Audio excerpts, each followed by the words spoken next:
ఆంధ్రప్రదేశ్ రాజకీయాల్లో ఎప్పుడెప్పుడా అని ఎదురు చూస్తున్న రాజ్యసభ ఎన్నికల వేళ కూటమి అసలు రంగు, చంద్రబాబు నాయుడు అసలు నైజాం పూర్తిగా బట్టబయలైపోయింది. ఎన్నికల్లో గెలవడానికి దేశ ప్రధాని మోదీ గారి కాళ్ళు పట్టుకుని పవన్ కళ్యాణ్ గారి భుజాల మీద ఎక్కి కూర్చున్న చంద్రబాబు నాయుడు అధికారం చేతికి రాగానే తన పాత బుద్ధులన్నీ మళ్లీ బయట పెట్టేశారు.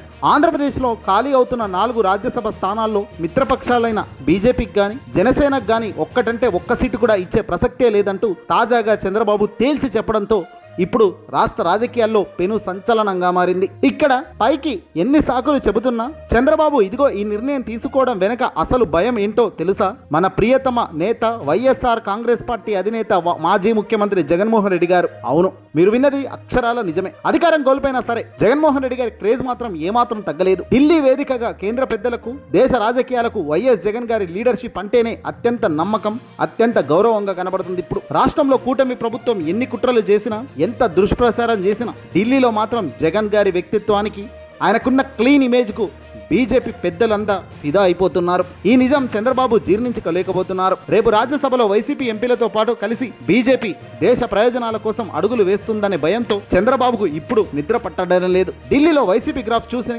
చంద్రబాబు గుండెల్లో రైళ్లు పరిగెడుతున్నాయి. రాజకీయ విశ్లేషకులు చెబుతున్న దాని ప్రకారం చూస్తే గనక బీజేపీ రాష్ట్ర నేతలతో జరిగిన ఈ సమావేశంలో చంద్రబాబు చాలా ఓపెన్గా తన అసంతృప్తిని వెలగక్కారట. బీజేపీకి ఇంకా జగన్ అంటే జగన్మోహన్ రెడ్డి గారిపై ప్రేమ తగ్గలేదని, ఆంధ్రప్రదేశ్లో వైసీపీ నేతలపై కేంద్రం గట్టిగా చర్యలు తీసుకోవడం లేదని, రాష్ట్ర ప్రజలంతా బీజేపీ వైసీపీ ఒక్కటే అనుకుంటున్నారని చంద్రబాబు చిత్ర విచిత్రమైన సాకులు వెతుక్కుంటున్నారు.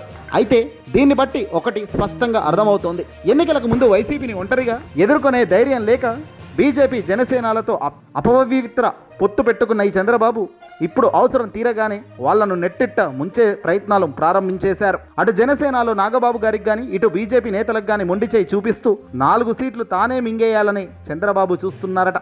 నమ్ముకున్న మిత్రులకే వెన్నుపోటు పొడవడం చంద్రబాబుకు వెన్నెతో పెట్టిన విద్య అని ఈ రాజ్యసభ సీట్ల వ్యవహారంతో మరోసారి 1000% రుజువైతోంది. ఈ వీడియోలో సీనియర్ జర్నలిస్టులు ఒక అద్భుతమైన పాయింట్ను లేవనెత్తుతున్నారు. తెలుగుదేశం పార్టీ పెట్టినప్పటి నుంచి కూడా ఇప్పటి వరకు చంద్రబాబు ఎవరికైతే రాజ్యసభ సీట్లు ఇచ్చారో అందులో 90% మంది ఆయనకు వెన్నుపోటు పొడిచిన వాళ్ళేనట. పార్టీని వదిలేసి వెళ్ళిన వాళ్ళేనట. ఎందుకు వెళ్ళిపోయారు? ఎందుకంటే చంద్రబాబు రాజకీయంలో విలువలు ఉండవు, విశ్వసనీయత మాట ఉండదు. కేవలం వ్యాపార ప్రయోజనాలే చాలా మెండుగా ఉంటాయి. స్వార్థం కోసం పార్టీ లాయలిస్టులుగా పక్కన పెట్టి కార్పొరేట్ శక్తులకు సీట్లు అమ్ముకోవడం చంద్రబాబుకు ఒక పెద్ద అలవాటు. దీనికి పూర్తి భిన్నమైన వైఎస్ఆర్ కాంగ్రెస్ పార్టీ జగన్మోహన్ రెడ్డి గారు పూర్తిగా రివర్స్ అయిన. నమ్ముకున్న కార్యకర్తకు, పార్టీ కోసం కష్టపడిన నాయకుడికి మాత్రమే సమాజంలో వెనుకబడిన వర్గాలకు రాజ్యసభ స్థానాలు ఇచ్చి జగన్ పెద్దపీట వేస్తుంటారు.